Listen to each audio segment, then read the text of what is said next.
आनन्दरूपे निजबोधरूपे ब्रह्मस्वरूपे श्रुतिमूर्तिरूपे शशाङ्करूपे रमणीयरूपे श्रीरङ्गरूपे रमतां मनो मे।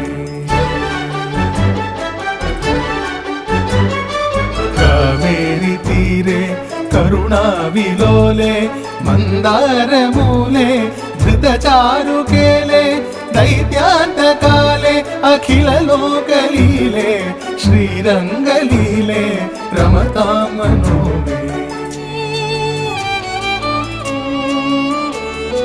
लक्ष्मीनिवासे जगतां निवासे हृत्पद्मवासे रविबिम्बवासे कृपानिवासे गुणवृन्दवासे श्रीरङ्गवासे रमतां